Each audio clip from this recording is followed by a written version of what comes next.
¿Qué tal, amigos de Inteligencia Objetiva? Ya estamos aquí listos para un programa más con personas que nos apoyan en estas transmisiones haciendo divulgación científica, gente con el entusiasmo, no nada más de la investigación y la pasión que una investigación significa, sino además abiertos a la divulgación científica, como es Luis Lemus, que nos acompaña hoy. Luis, ¿cómo estás? Muy bien. Qué gusto tenerte aquí. No, gracias, Agradezco gracias por la invitación. muchísimo tu presencia, de No, verdad. gracias por la invitación. Agradezco el apoyo. Y bueno, pues Luis, platícanos un poquito. Primero vamos a ver, porque traes un trabajo verdaderamente interesante desde mi punto de vista, Gracias. pero me gustaría que de viva voz nos digas primero a qué te dedicas. Pues yo soy neurofisiólogo. Yo hago experimentos en cerebro en vivo. Entreno animales para hacer operaciones. Y luego veo qué es lo que hacen las neuronas para resolver esas operaciones. Entonces son dos fases importantes. Uno, el entrenamiento de animales, y luego, que es un proceso largo, y luego ver las áreas del cerebro que están involucradas para estas operaciones, que puede ser toma de decisiones, memoria, todo lo que conocemos como conciencia a grandes rasgos, pero ese es un problema que ahorita sí que nos platicamos. Ok. Y en particular a mí lo que me interesa... Está padrísimo. Pero A mí lo que me interesa en particular es cómo es que el cerebro representa información que es útil para la conducta, y en particular los conceptos, a partir de objetos, ¿no? Entonces, si quieres, ahorita podemos hablar de eso. perfectísimo, va. Porque, pues bueno, te decía justamente ahorita, antes de empezar fuera del aire, que a veces pensamos, toda la sociedad tenemos, ya sabes, una serie de creencias que ni fundamento tienen a veces, pero en esta ocasión, pues asociamos mucho la palabra concepto con una abstracción como el amor, como la ética, ¿no? Y te decía yo que la botella, un gato, es un concepto, Claro. aunque es un objeto. Así es. Entonces, ¿podríamos arrancar con Sí, eso? sí, ¿Se vale? sí, claro. De hecho, un concepto es todo aquello que define una cosa o un sujeto. Todo lo que puede implicar a la cosa o al sujeto. Entonces es algo difícil de abordar. O sea, es un problema serio en neurociencias porque ¿cómo haces para medir todo eso que abarca, vamos a decir, la botella? ¿No? Y sí, como bien dices, la botella, la libertad, el amor, todo eso son conceptos. Pero se pueden aterrizar a ciertos objetos. En el ejemplo de la botella, este objeto resulta que es un objeto que tú puedes percibir a partir de la vista o la puedes percibir a partir del oído. Incluso la palabra botella te remite al mismo objeto. Y de hecho, ahí ya comenzamos a hablar de conceptos. Porque ¿cómo es posible que la palabra botella, físicamente ese sonido botella, no tiene absolutamente nada que ver con lo que físicamente tú ves, ¿no? De hecho, no tiene nada que ver, pero sin embargo tiene relación. Aprendimos a relacionarlo a partir del lenguaje. Entonces, bottle en inglés, ¿no? ¿Cómo es posible que ese sonido completamente distinto también te remita a la misma imagen mental, que es una cosa física? Sí. ¿No? Entonces, los distintos sentidos, la vista, el tacto, tú puedes tocar la botella y no ver nada, no escucharla, y te remite una imagen mental de una botella. Entonces, a partir de información física multivariada, tú puedes generar una imagen mental. Y básicamente eso es el concepto. La imagen mental que te formas a partir de información física disímil, que puede entrar a través de los distintos órganos de los sentidos, pero que te es útil para la conducta. Entonces es un elemento clave para la conducta, es una unidad de información, ¿no? El cerebro a eso se dedica, a repartir unidades de información de manera que tu conducta pueda ser operante, ¿no? Exacto. Estás jalando información de distintos sitios a partir de distinta información sensorial y te remite a circuitos que ya están codificando información concreta, como la botella, como el teléfono, como la cámara, como lo que sea, ¿no? Entonces es interesantísimo porque esto que dices es totalmente cierto. Es una palabra una palabra está hueca si no tiene asociaciones. Multi, ¿qué? multisensoriales. Sensoriales y conscientes. Y De bueno, aprendizaje. y luego hay otros niveles, hay un nivel de atención, o sea, porque debe haber circuitos en el cerebro, y digo debe haber porque no está demostrado, o sea, los experimentos no hemos llegado a ese nivel, que están representando información como una palabra. Entonces, sabemos que entra, cuál es la vía de procesamiento auditivo desde el oído hasta la corteza cerebral y hasta la corteza motora para que tú puedas generar un vocablo, ¿no? Sabemos más o menos cómo se representa esa información auditiva. Lo que no sabemos es cómo se relaciona con la imagen mental. Y de hecho, no sabemos qué es propiamente la imagen mental. Sabemos que si una palabra, un sonido, te evoca un recuerdo, hay áreas de la corteza visual, por ejemplo, que también se encienden y que tienen relación más o menos con la idea que tiene esa palabra. Con la palabra, ¿no? con el fonema. Entonces, a lo largo del aprendizaje se van haciendo redes neurales que te permiten asociar información auditiva con información visual, con información táctil, etcétera, etcétera, etcétera. Son estos grandes circuitos. Pero, además, estos grandes circuitos también representan otras cosas. Porque, por ejemplo, la botella, puedes tener un circuito que te representa visualmente la botella, y en otro contexto, a lo mejor es simplemente el color azul de esta botella. Y sin embargo, las mismas neuronas de ese circuito también participan. Entonces, ya, ok, a ver. eso es lo que permite que el cerebro, en un espacio tan reducido como el cráneo, tenga millones de operaciones.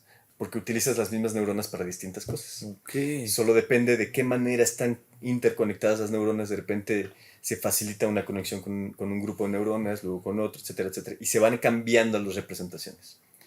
Yo no sé si estoy revolviendo todo esto. No, está clarísimo. Pongamos ejemplos. Ahorita la gente que nos está viendo, si yo digo, no sé, por dar un ejemplo, pírala.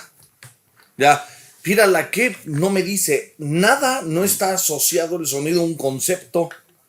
¿Sí me explico? A mí me sonó como a vuelve la loca. Ajá, ándale. ¿No? Pero bueno, tiene que ver también con El la manera en la aprendizaje que a nivel yo, cultural. a nivel personal también, cómo fui construyendo los distintos sonidos para asociarlos con lo que yo sé. Exacto. ¿No? Y otro ejemplo que ponías del azul de la botella, pues a lo mejor estamos haciendo un diseño gráfico, y tú dices, ¿qué tono le pongo al logotipo? Y te acuerdas de la botella, pero porque necesitas el azul. Ajá. ¿Sí, vamos claro. bien? Vamos bien. Ok, perfecto. No, entonces sí está muy claro. Ajá. Aquí. Y hay cosas muy interesantes. Madre o padre son palabras huecas. A menos que culturalmente las conectes con cosas. Y ese asunto de la cultura es muy interesante porque ahorita me acordé de este fenómeno que sucedió recientemente en las redes sociales sobre el vestido azul. No sé si lo vieron, ¿no? No lo vi. Un vestido azul que lo veías azul y negro. Algunas personas lo veían azul y negro y otras personas lo veían blanco y dorado. ¿No? ¿No lo viste? No lo vi. Pues fue un fenómeno como de un día. Interesante. Una cosa como viral. Ajá. Y entonces la gente ponía en Facebook, ¿no? Esta imagen, a ver, ¿de qué color la ves? Y había gente que decía, no, pues es azul y negro. Y otras personas decían, es blanco y dorado. Y la gente como que pensó que era pues algo, algo trabajado en internet, un meme que se le movía el color, etc. Pero detrás de esto hay una cosa muy interesante. Perceptualmente, las personas ven cosas distintas. Tienes la misma imagen y sin embargo, y este era un vestido, la fotografía de un vestido. El color original era azul y negro. Sin embargo, había personas que solo lo podían ver blanco y dorado. Entonces, la pregunta es, ¿por qué? Si el vestido es el mismo, la imagen es la misma. ¿Cómo es posible que entre personas, ¿no le cambia el color? Con la misma información objetiva, cómo es posible que subjetivamente lo transformemos? Y no tiene que ver mucho con la teoría del color, un poco, sí. Pero tiene que ver mucho con lo cultural y con el aprendizaje. Hice algún estudio por ahí y salieron cosas muy entretenidas. Por ejemplo, los griegos aparentemente no podían ver el color azul. Porque culturalmente no había azules en su entorno. O sea, las cosas en la naturaleza de color azul son muy pocas, son escasas. Y uno puede pensar, bueno, pues está el cielo, está el mar, etc. Pero si a uno no le enseñan a verlo, y si uno no le pone el nombre, entonces no lo ves. No hay concepto. No hay concepto. Necesitas asociarlo con una palabra para que se forme una idea. para que lo veas incluso, para que se genere la percepción. Si no lo relacionas con palabras, no se puede. Entonces, por ahí va también el siguiente tema del que podríamos hablar, que es la conciencia. No Sí, puedes ser consciente porque de algo que no tienes una palabra para definir. ¿No? qué fuerza tiene la palabra, porque Es total. el manejo de la palabra puede, en esto que estás tú diciendo, entonces, podría esta fuerza de asociaciones a la palabra, conceptos y demás, puede detener a un hombre totalmente en su prosperidad de pareja, social, económica, cultural y física y de todo. Dependiendo, Totalmente. entonces, vamos a entrar a la conciencia muy fuerte, porque entonces también habría que ver qué crees de ti, porque entonces podríamos hablar de un autoconcepto también. De hecho, la conciencia, básicamente, ha sido un gran problema para definir la conciencia, pero yo creo que el común denominador de todas las definiciones tiene que ver con la capacidad de hacer una historia. Por ejemplo, tú no eres consciente en este momento de que traes ropa puesta, pero ya eres consciente, porque lo mencioné. Ajá. O sea, en el momento que Vientos. hice que tu atención se fuera hacia la ropa que traes puesta, entonces tu piel comenzó a sentir la ropa, ¿no? La gente que Ya. nos está viendo no siente sus pies hasta ahorita que lo Exactamente, dijimos. totalmente, ¿no? Ajá. Entonces, eso es hacer una historia. O sea, cuando yo dirijo mi atención a una historia y construyo una frase que es tengo pies, ¿no? Y están fríos mis pies, en ese momento te vuelves consciente de que tienes pies fríos. Porque puedes sentir un montón de cosas. Tu cuerpo siente muchas cosas y hace un montón de procesos fisiológicos simultáneamente, pero no eres consciente de eso. No eres consciente de tu respiración, a menos que dirijas la atención a Ajá, cuando menos estás de respirando, dirigirla. ¿no? Sí. Entonces, pero dirigir la atención no es otra cosa más que hacer un enunciado. Si no lo puedes enunciar, no eres consciente. Ok. ¿No? Ok, a ver, el hombre no puede pensar en lo que no conoce. Es imposible. Así es. Pues no. Imposible. ¿No? ¿Cómo? ¿Cómo lo haces? ¿No? Ok. Aquí tengo una duda. ¿Conoces a José Luis Díaz? Sí. Trabaja mucho la Sí, sí. conciencia, ahí en la UNAM también, Sí, sí. le trabaja mucho la conciencia. Y una vez me decía, es que uno de los grandes problemas a resolver con el rollo de la conciencia es, ¿cómo sabemos que el rojo es rojo? Claro. O sea, ¿por qué sabemos que es rojo? Sí. ¿No? Vamos por ahí también. Fíjate, una de las cosas más divertidas en la ciencia es el caso de Isaac Newton, ¿no? Que hizo la primera teoría del color. Él, pues con este asunto de la peste bubónica, pues se tuvo que alejar de la universidad, se fue 2 años a a enclaustrar, y ahí inventó el cálculo, la gravitación universal, las leyes de la óptica. Y él, observando la luz del sol, quería analizar la luz del sol. ¿Qué es la luz del sol? Sí, porque a Newton se le atribuye nada más la gravedad, pero tiene No, una infinidad de trabajos imagínate inventar el impresionantes. cálculo. Y eso lo hizo a los 23 años. Oh, órale. O sea, en 2 años, cálculo, gravitación, óptica, no sé qué tantas chinches, ¿no? Entonces, él dijo, bueno, vamos a ver qué tiene la luz del sol. Encerró su habitación, la bloqueó completamente del paso de la luz, pero hizo un hoyito.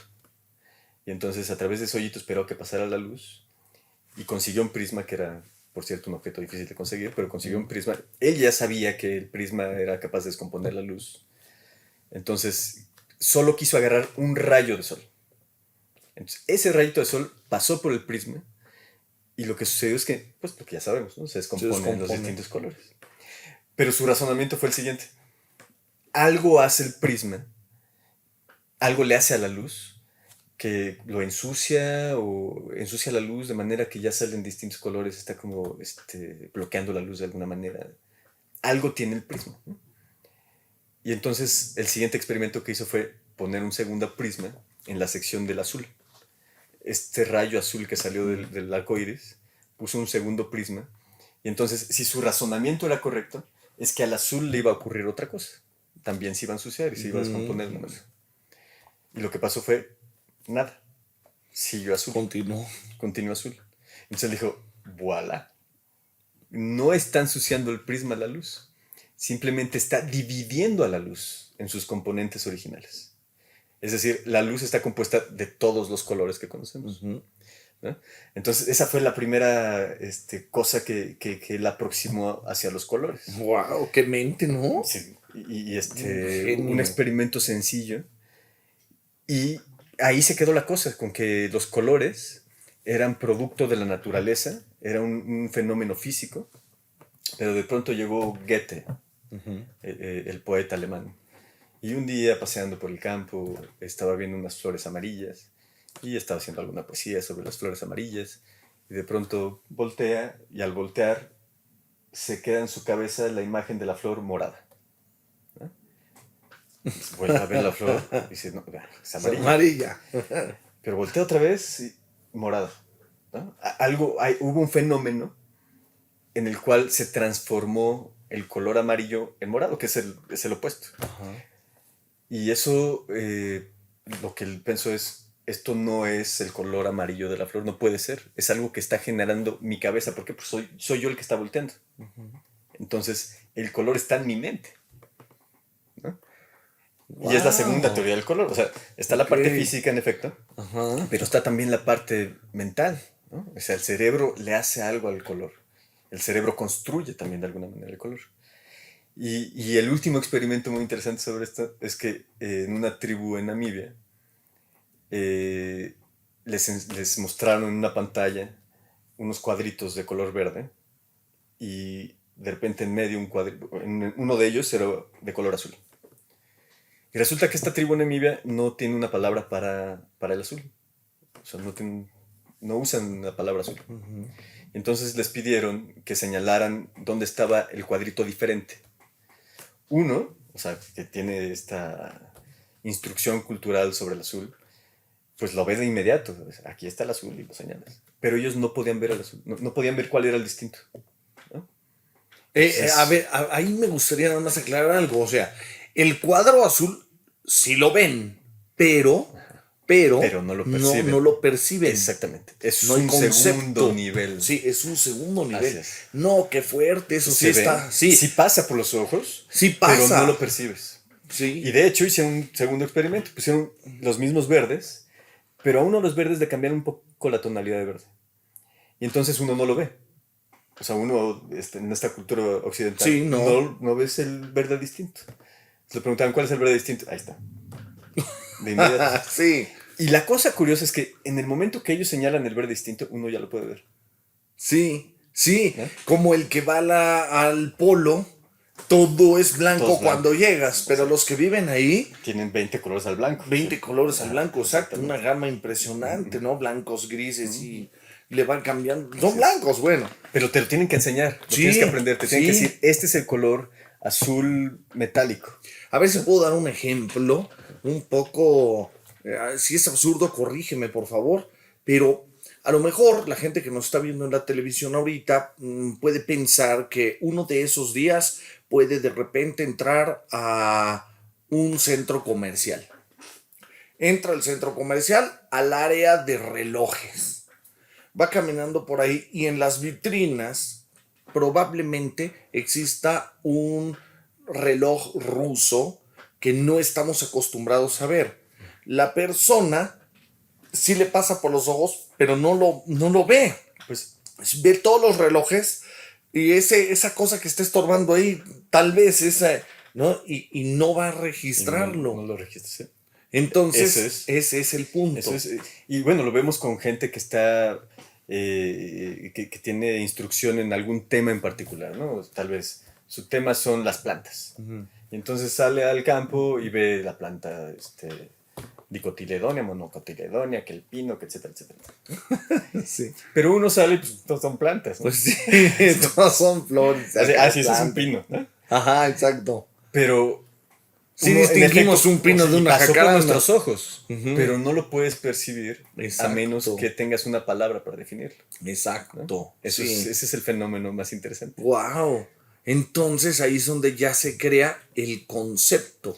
Y cuando crees el concepto, lo reconoces. Pero si no creas el concepto, no jamás lo reconoces. Lo ves, ¿no? Y no lo vas a ver. Nunca lo vas a ver. Bueno, sí lo vas a ver, pero no lo vas a percibir. Pienso, si viajáramos a un planeta extraterrestre, caminaríamos en un bosque sin darnos cuenta que todo lo que nos rodea son animales.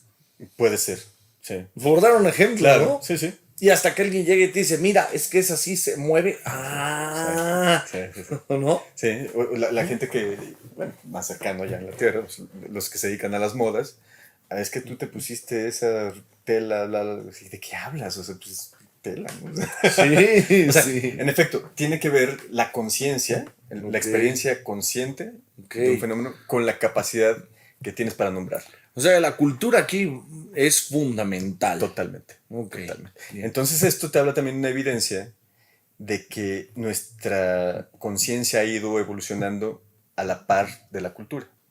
Ok. Y no puede ser de otra manera. Sí, ¿no? Y nuestro cerebro es el mismo desde hace 100.000 años. Qué fuerte lo que acabas de decir, porque entonces tu trabajo tiene implicaciones hasta sociopolíticas. Porque entonces, si depende tanto de la educación y lo que acabas de decir, o sea, es que es cierto, no puede evolucionar la conciencia sin la cultura. Claro. Pero entonces, ¿cuánta gente está fuera de la jugada en un desarrollo económico? Porque la falta de esa cultura no le permite tener un concepto que le ayude a despegar, salir o hacer. O sea, es una limitación Así importante. es. Así es. Wow. No lo podría decir mejor. No, pero es que qué Es un gran problema. fuerte.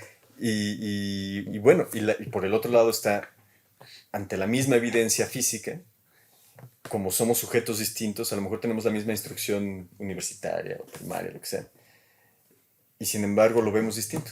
O sea, ¿cómo los políticos se pueden poner de acuerdo si no entienden que de entrada lo van a ver distinto? O sea, no hay manera, pues que cada cerebro lo ve distinto. Y es una cosa fisiológica.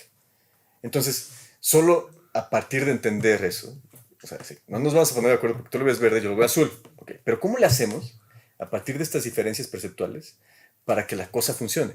¿No? Lo que pasa es que la idea es convencer, no, esto es verde, ay, pero ¿cómo va a ser verde si lo estoy viendo azul? ¿No? Qué importante. Porque no entienden ese fenómeno perceptual también. ¿No? Wow. Pero el concepto mencionabas ahorita, y es una cuestión biológica. Ok. Pero realmente será biológica porque cuando te enseñan el concepto lo aceptas.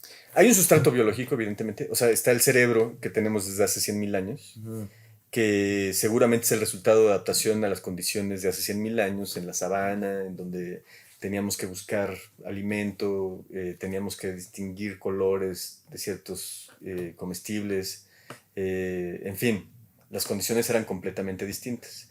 Y los grupos sociales eran muy reducidos, éramos tropas de 30, 40 individuos, seguramente mayoritariamente machos, porque como somos un organismo muy débil, comparado con otros primates, nuestros músculos son muy débiles, la mejor manera de sobrevivir como grupo era tener más machos. Y con pocas hembras pues, podemos tener muchos hijos. ¿No? Entonces probablemente ese era el sistema más eficiente. Y teniendo ese sistema poco cultural, porque no puede influir muchas ideas en pocos individuos.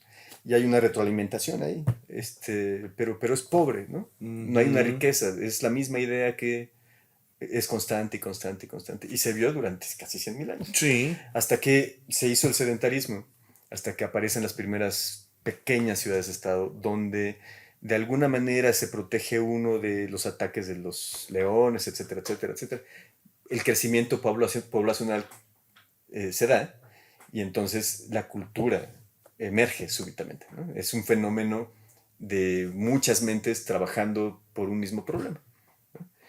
Y ahora vemos en 7.000 millones de habitantes cómo las redes sociales, todo, la tecnología se dispara violentamente porque son muchas mentes pensando en los mismos problemas con ideas que se están retroalimentando del otro lado del planeta. ¿No? Ok. Entonces, sí, culturalmente es un progreso de conciencia, sin duda. ¿No?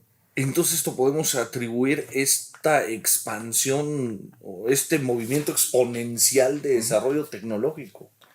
Pues yo creo que sí. Pero entonces, ¿cómo va a ser dentro de 50 o 100 años? ¡Wow! Pues es interesante. Yo creo que la tendencia es, bueno, desde mi enfoque, desde mi perspectiva, desde lo que yo hago, evidentemente yo lo que quiero entender es cómo es que el cerebro opera de manera natural.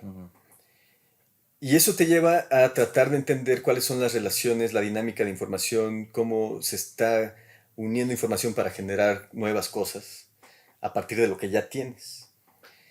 Pero hay una alternativa. O sea, este es solo un sistema biológico. Esto es el producto de la evolución. Pero la alternativa es que los ingenieros inventen una manera de generar inteligencia artificial, incluso la conciencia misma, y que no tenga nada que ver con la manera con la que lo hace el cerebro humano.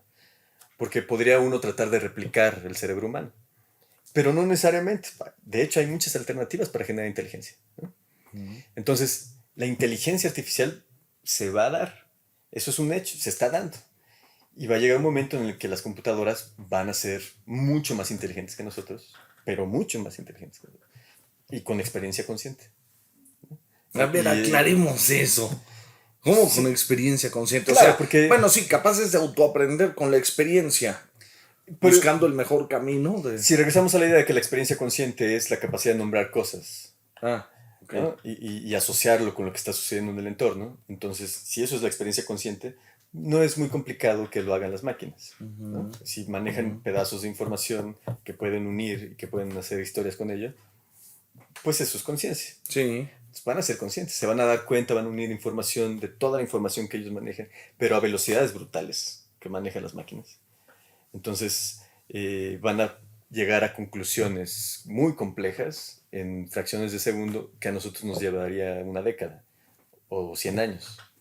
Entonces, básicamente las máquinas nos van a superar en inteligencia y en experiencia consciente quizás. Y nosotros nos van a ver como unos bichos ahí primitivos, ¿no? Suena como película de ciencia ficción. Pues sí, pero Porque yo creo que por ahí va la cosa. por ahí va la cosa. Pero al final la máquina es pregunta, netamente pregunta abierta.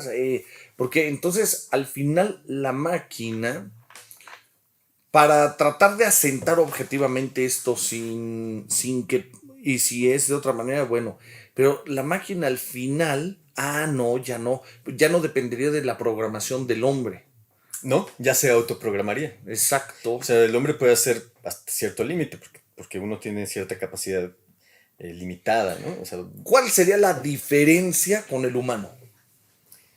Además de las capacidades, velocidades y demás. eh, Como pues entidad, pues, ¿cuál sería la diferencia? no lo sé, o sea, no necesariamente vamos a ver cyborgs y robots por ahí a la imagen del humano, ¿no? Podrían ser cosas completamente distintas que se autoconstruyen y se autorreparan. Pero sí creo que estarían de nuestro lado también. Es decir, uno tiene esa pregunta, ¿qué va a pasar si las máquinas adquieren conciencia? ¿Qué pasa si adquieren inteligencia? ¿Nos van a destruir? ¿No? Estos escenarios de Sí, no, Terminator, sí, etcétera, etcétera, claro, etcétera. Terminator. Ajá. Pero no necesariamente, o sea, nosotros no queremos destruir el planeta de manera consciente. Claro. O sea, lo hacemos de manera inconsciente, digamos, ¿no? Exacto. Porque no medimos bien la consecuencia de nuestros actos y no nos ponemos de acuerdo políticamente, etcétera. Pero una inteligencia superior lo haría muy fácil. Pero no tiene emociones. Pero las emociones también son información en el cerebro, ¿no? Entonces, todo lo que pensamos y todo lo que sentimos se da en el cerebro y también es información y también son circuitos neurales. Y las emociones son una manera Aunque como tiene de... la conexión al físico, ¿no? Como Bueno, claro, respuesta. claro. Ahí la parte somática, Exacto. evidentemente. Y ahí la máquina también respondería, Podría ¿sí? tener unos sensores de manera que te dé una retroalimentación, Esto información de está lo que sucede en el interesantísimo. exterior. Está de pelos. Pues sí, porque todo en realidad no es tan mágico. O sea, Sí, no, no, no. no es que cómo se da el fenómeno de la mente, qué es la mente, cómo se da el fenómeno del pensamiento, el alma, todas estas cosas. Pues todo esto finalmente son conexiones neurales. Claro. Aquí lo que decimos es que, para resumirlo, como que todo sistema operativo biológico, operativo biológico, le corresponde un efecto psicológico. Y no podría ser de otra manera, ¿no? Porque cómo pues, si no hay una operación bioquímica eléctrica en el Sí, cerebro. hay algo que puedes medir afuera, ¿no? Ah, Hasta los demás pueden medir. Es una conducta, que de hecho eso es lo que hago, yo mido la conducta de los animales, ¿no? Pero sé que hay unas operaciones ahí adentro que son un misterio. O sea, hay que ver cuáles son esas operaciones para que esa conducta se exprese, ¿no? y es un misterio por falta de investigación, ¿no? Hasta de recursos, de tiempo, de... Pues de muchas cosas. Estamos en pañales, o sea, la experimentación con animales haciendo conductas complejas no lleva más de 4 décadas, ¿no? Básicamente. 5 a lo mucho. Sí. Hay cosas del conductismo que hacen los psicólogos, las ratas que nadan, que son más viejas, o Pavlov, a los perros, Sí. etc. Pero esos eran como los inicios, como las primeras pistas de por dónde ir. Sí. Pero la experimentación formal sobre eso tiene muy poco. Y mucha gente tratando de atacar el problema de distintos ángulos y con distintas ideas y con distintas interpretaciones de cómo debe funcionar. Entonces, no es que te puedas poner realmente de acuerdo, ¿no? Exacto. Y cada quien tiene una idea y tratas de mostrar esa idea, etcétera, ¿no? O sea, es un proceso largo, ¿no? Entonces, estaría en cuestión, ¿es cuestionable o no la verdad universal, no absoluta? Por ejemplo, ¿quién tiene la razón si tiene ignorancia? Sin embargo, si tienes cultura sobre un mismo objeto, generamos un concepto. Y entonces, pues a lo mejor tú me das todo el fundamento y me dices, esto es de tal tamaño y aquí está la medida. Entonces, ¿podemos llegar al mismo concepto o no? Pues sí, o sea, hay cosas que sí, ya en términos filosóficos, ¿qué es esto? La verdad, pues no existe. Tan no existe que, o sea, no la podemos asir, porque cada uno tiene una manera de interpretar la realidad. Y es un sistema, finalmente, el sistema que tenemos, pues es limitado. O sea, de hecho es pobre. No tenemos muy buenos sensores. Lo que pasa es que hacemos esquemas que nos funcionan y que creemos que son muy buenos. Pero la verdad es que no. O sea, no somos muy capaces de sensar la realidad. Exacto. Entonces, tenemos que funcionar con lo que podemos. Entonces, partiendo de esa limitación y entendiendo que debe haber una realidad por allá afuera, la realidad per se tampoco es posible de alcanzar porque es mutable, porque tiene reglas que van en contra de nuestra naturaleza lógica, de nuestra manera de plantear. Por ejemplo, la mecánica cuántica. Ah, sí. ¿No? O sea, ya. el que dice que el que la puede entender es porque no la entiende. O sea, el principio de incertidumbre en donde no puedes medir la posición de un electrón y su velocidad al mismo tiempo, pues lógico, porque si está el electrón aquí, ok, puedes ver la posición, pero no puedes ver la velocidad porque no está moviendo. ¿No? Entonces las dos cosas no se pueden. Y así la realidad, hay muchas cosas que simultáneamente no se pueden. Por lo tanto, o sea, son contradicciones que no puedes abordar con un solo modelo universal para entender la realidad, ¿no? Entonces, es definitivamente imposible. Pero hay pedacitos en los que sí podemos poner de acuerdo, ¿no? Ajá. Y sin embargo, uno se aproxima, uno dice, los experimentos son evidencia de tal cosa o sugieren tal cosa. Porque después otros experimentos tumban todo lo que hiciste durante 3 décadas, ¿no? Pero ese es el avance de la ciencia. Sí, claro, así es la ciencia. Y si no se diera eso, no avanzaríamos. No avanzaríamos. Sin embargo, bueno, habrá fragmentos saliendo de la física de la incertidumbre, ¿no? Perdón que me metí. donde todos los paradigmas que conocemos no aplican, ¿no? Pero llegando a una postura, porque ahí me gustaría continuar abordando tu trabajo sobre el concepto, entonces, porque entonces podríamos estar entendiendo o cómo entendemos ya la palabra verdad. Entonces, tú le has de pegar duro entonces a la filosofía, porque si no, ¿cómo Pues, asientas todo pues fíjate esto? que sí, o sea, me gusta mucho el asunto de Kant, que yo creo que seguramente es el primero que aborda estos problemas de manera metódica, ¿no? O sea, lo que es la cosa en sí, la cosa en mí, ¿no? Y que es finalmente esta interpretación de la realidad. La diferencia entre el objeto y el pensamiento sobre el objeto. Exactamente, ¿no? Entonces, como yo le pongo esto que yo traigo a ese objeto, ¿no? En fin, o sea, es filosofía, pero se puede poner a prueba en el laboratorio. Y ahí en el laboratorio es donde me interesa, donde entonces, ¿qué onda con la verdad? ¿Se puede llegar a un consenso, a un convenio mental, apegándose a evidencias científicas? No se puede. No se puede. No se puede. No hay manera de llegar a la verdad. O sea, es un concepto. O sea, la verdad es un concepto, pero que tiene todos estos asuntos problemáticos, filosóficos. Sí, claro. Pero ese Porque no la es asunto verdad de en filosofía, la verdad en filosofía es una cosa, pero claro, la verdad pero acá en la ciencia no existe. Ni siquiera se plantea así. Entonces es el pensamiento científico, que es el sistema de pensamiento que nos explica Que trata de explicar. que trata de Que trata de explicar el fenómeno. Así es, y además es un fenómeno momentáneo, ¿no? O sea, no es lo mismo el fenómeno de la Tierra plana, ¿no? Que ahora está superado, Sí. pero se trataba de explicar y se ponía a prueba que era realmente plana, o sea, uno lo veía plana la Tierra, ¿cómo no va a ser plana? Si ahí está la evidencia, o sea, ¿qué mejor ciencia que esa si es evidencia, ¿no? Lo ves, ¿no? Entonces, bueno, ¿cómo ponerlo a prueba? Si yo camino más, sigue siendo plana, ¿no? Y es no plana al importa cuánto infinito. Pero entonces, ¿cómo te explicas que llegaste al mismo lugar si caminaste en línea recta? Ok. ¿No? Entonces, o sea, ya hay algo que hace que el modelo no sea tan bueno y le buscas por ahí. Entonces, las circunstancias históricas te hacen plantearte ciertas preguntas. Hoy nos planteamos el asunto de los conceptos, que hace 5 años era una locura. O sea, a mí me han atacado mucho mis colegas de ¿cómo crees? O sea, no puede ser. Pero tampoco es que los conceptos kantianos, etc. ¿no? Yo defino un concepto. Si yo defino un concepto a partir de objetos que son multisensoriales, es decir, que varias modalidades, la vista, el tacto y el oído, pueden interpretar como la misma cosa, entonces, en varias personas. Y a prueba de varios sujetos, y a prueba de varios experimentos, y más o menos se cumple. Entonces puedo decir que esta red neural en efecto está representando una botella, ¿no? Exacto. Y bueno, esa es la definición de concepto que yo doy. Porque más o menos cumple con el requisito de que tiene mucha información y toda esa información que yo le mueva por acá, el sujeto la reconoce como botella.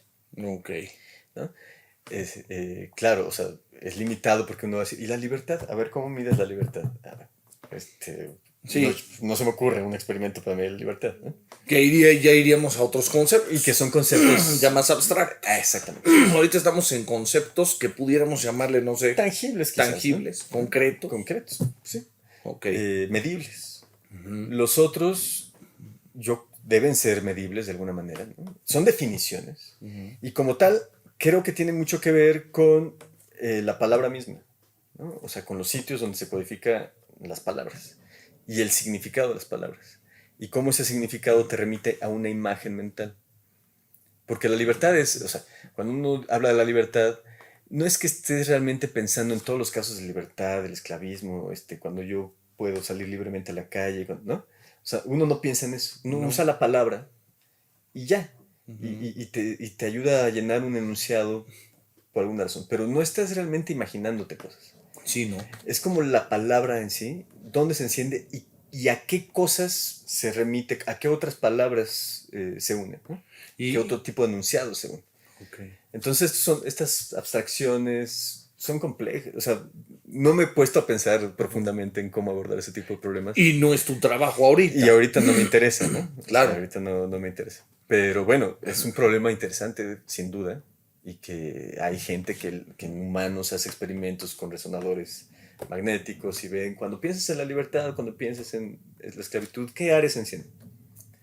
Y sabes qué áreas se enciende, o más o menos qué áreas se encienden en la mayoría de los sujetos, pero no sabes qué está haciendo el cerebro.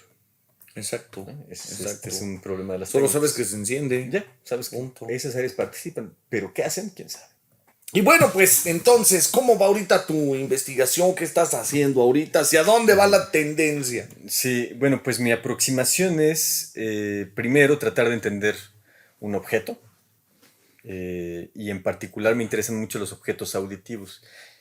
Históricamente en neurofisiología se han estudiado mucho los objetos visuales y poco los táctiles y prácticamente nada los auditivos. Lo que sabemos acerca de los objetos auditivos, o sea, un objeto auditivo es un sonido el que tú quieras, una palabra, un instrumento haciendo unas notas, algo que puedes reconocer, eso es un objeto auditivo, ¿no? Así como hay el objeto visual, también hay objetos auditivos, ¿no?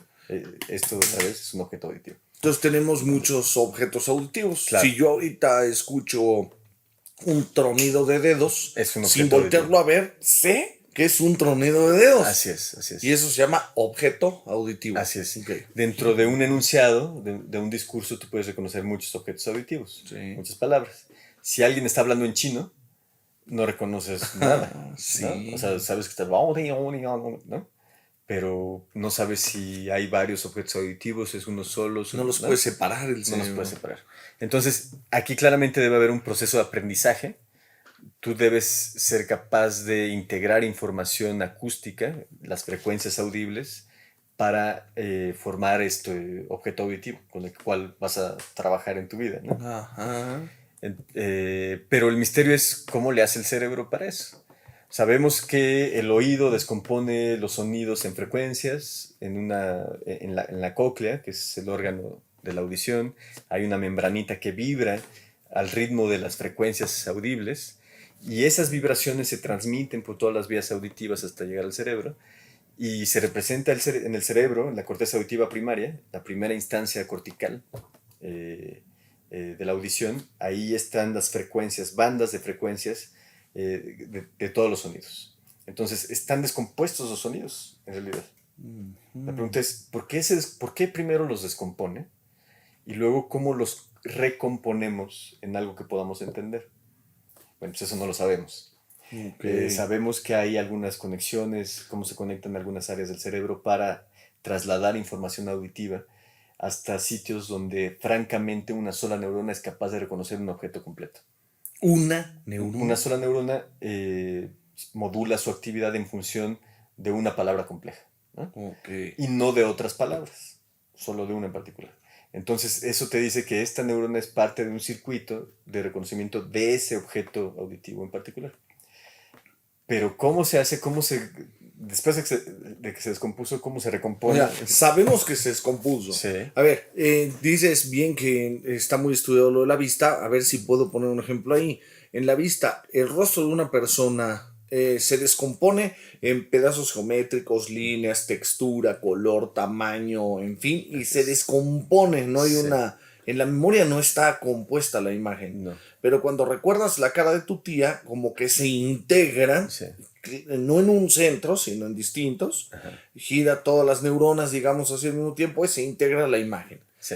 Entonces, el sonido. Más o menos. De hecho, o sea, llega a la corteza visual primaria, Ajá. ahí está descompuesta, y luego viaja por una vía que se llama vía ventral, que está en el lóbulo temporal, y ahí se sabe que hay algunos núcleos de neuronas que están integrando distintos pedazos del rostro, y en particular de los rostros, ¿no? Porque es algo muy útil para la conducta humana. Ajá. Entonces, hay núcleos de neuronas que reconocen rostros de perfil, otros que reconocen de frente, otros que reconocen dos puntitos y una línea como una cara completa, y hasta que llega un núcleo, son 6 más o menos, en donde ya se integra todo el rostro y tú lo puedes reconocer. Okay. Eso ocurre en el lóbulo temporal.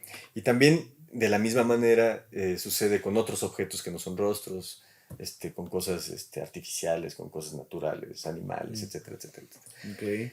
Ahí estaría también la imagen de la botella. Y ahí está la imagen de la botella. Y del árbol y del gato. Okay. Así es. Ahora, el sonido, aunque sea un simple tono de do, ajá, ese tono de do que parece imposible descomponer, ¿lo descompone? Bueno, el tono de do, el puro, ese ya es lo que viaja derechito hasta la corteza, ese ya no se puede descomponer más. Ok. ¿No? Es la frecuencia fundamental. Dependiendo el emisor, porque no es lo mismo que genere una flauta el do, a que genere el piano el do, dependiendo del material que genera ese sonido, esa nota, hay otras frecuencias que resuenan, ¿no? Ok. Y esas sí las descompone. Sí, y se llaman armónicos, ¿no? Ok. Está la frecuencia fundamental, que es el do, y luego tiene sus armónicos, que son múltiplos enteros de estas, ¿no? Y hay otras neuronas que reconocen esos armónicos, porque son otras frecuencias, ¿no? Entonces, lo que decíamos, en un chasquido, ¿cuántos sonidos hay? Muchas frecuencias, hay muchas frecuencias. Okay. Sí. Es justamente lo que da la identidad a los objetos auditivos, que hay muchas frecuencias, hay, en fin, el sonido es un tiene código. Sí. Y bueno, hay otras cosas que se llaman envoltorios que reúnen toda la información del sonido, en fin. O sea, ya son cosas muy técnicas. Sí, pero está interesantísimo. Pero bueno, la pregunta es, ¿cómo le haces? Ya sabemos cómo le haces con los rostros, pero no sabemos cómo le haces con los sonidos.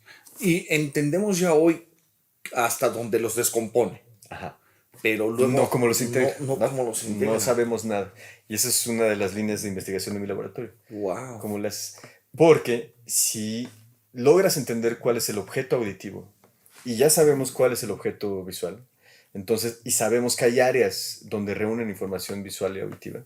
Entonces, estas áreas son probablemente las que están representando al objeto completo, ¿no? Ujú. Y ya representando el objeto completo, luego podemos estudiar también el táctil, en fin, y esa misma área debería ser la que reúne y ver cómo esas neuronas ahí están modulando su información con base en el objeto que se mueve, que cambia de forma, etcétera, pero que sigue representando una botella, ¿no? Entonces, qué bárbaro. El trabajo es. Sí, es Uf. pues es un proyecto más o menos para la cuestión auditiva, lo hemos planteado como de 5 años. No es muy complicado. Y se me hace rápido. Lo complicado es entrenar a los animales a que reconozcan los objetos auditivos. A ver, platícanos cómo está eso. Pues, no sé, históricamente yo trabajo con monos, históricamente se ha visto que es muy difícil que los monos interpreten señales auditivas. No es que estén sordos ni nada así por el estilo. Simplemente no es algo que para ellos sea muy útil conductualmente. Ok. Para ellos es más útil las caras y las expresiones corporales para su entorno social. Como nosotros, pues el olfato nos importa literalmente un carajo, ¿no? Nada más para comer. Pero no Exactamente, nos quites la vista. exactamente, Ok. justo. Pero bueno, yo he hecho ya un par de trabajos donde he demostrado que no es cierto. Los monos sí son capaces de integrar información auditiva y trabajar con ella y ponerles atención. Lo que pasa es que es difícil eh, hacerles entender que quieres que presten atención a lo auditivo. Y lo aprenden muy bien. Y lo llegan a hacer muy bien. Y una vez que hacen eso, y que jugamos con todos los elementos auditivos, entonces hay que ver ahora sí qué hacen las neuronas de las distintas áreas, ¿no? Entonces ellos reconocen un sonido en particular, un objeto Ajá, están auditivo. entrenados para eso, sí.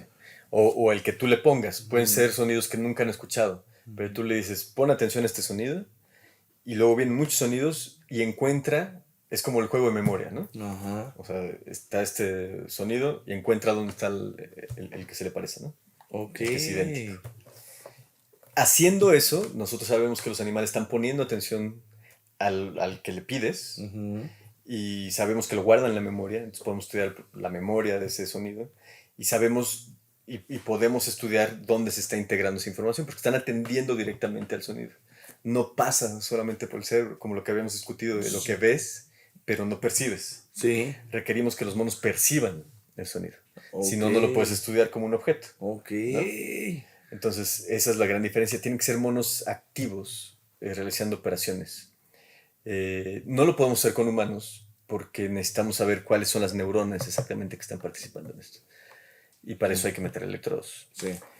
Y, y bueno, esas son las complicaciones técnicas del asunto, ¿no?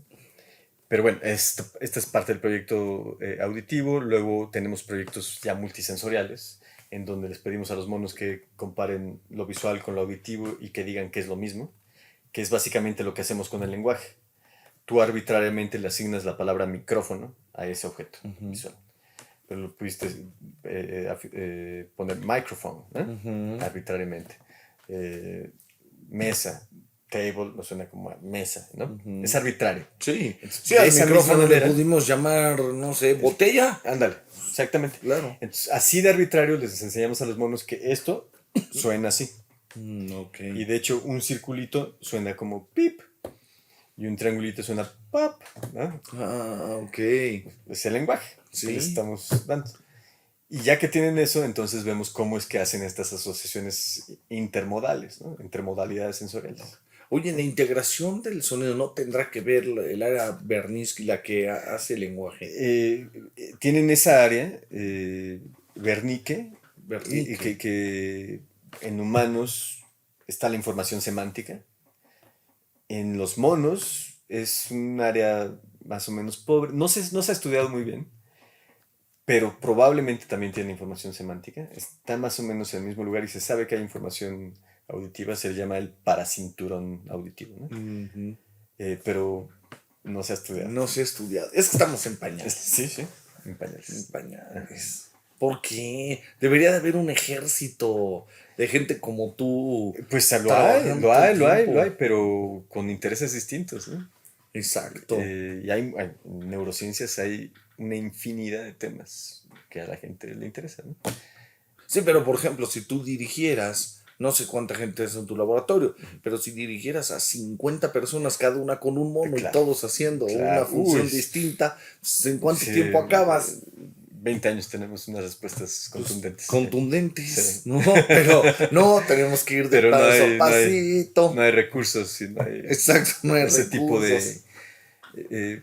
pues la ciencia en México no pero si eres futbolista y te quitas la playera en una revista, hay recursos. Ay, sí. Pero no soy futbolista.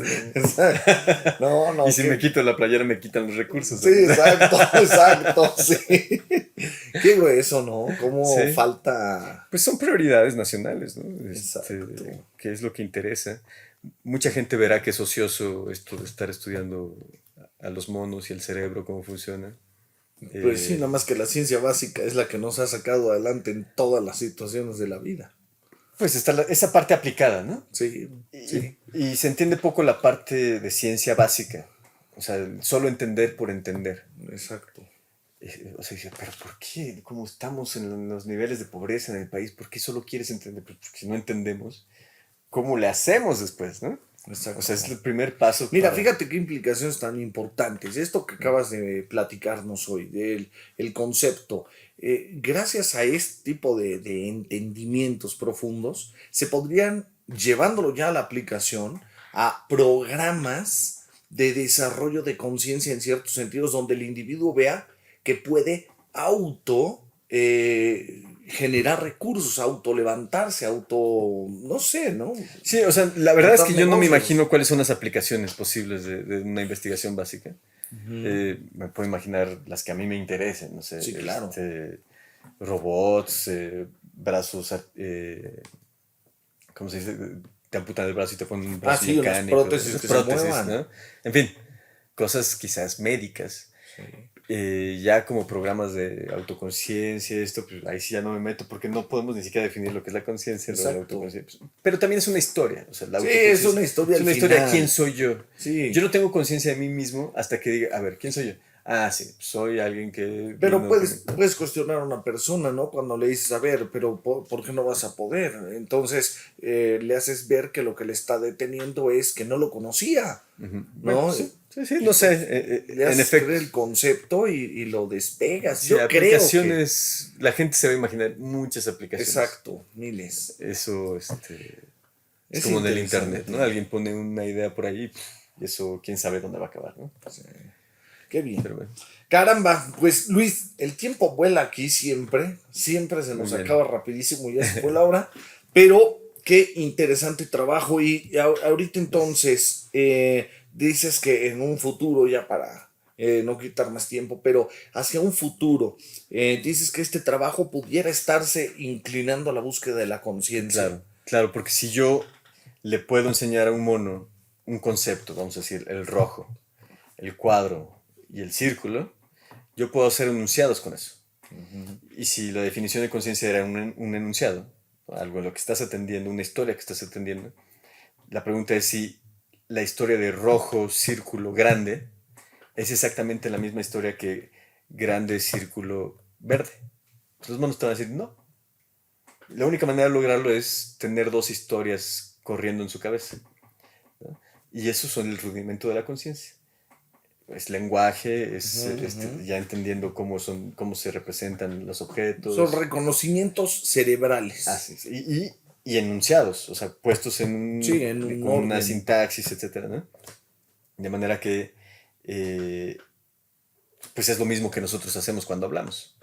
Igualito. Y es lo mismo que hacemos cuando tenemos conciencia. Igualito. Entonces podríamos saber cuáles son las áreas del cerebro que están participando. Wow. ¿No? Y sería generarle un mono conciencia. Elemental, básica, no con toda la cultura que tenemos nosotros, pero es un nivel de conciencia.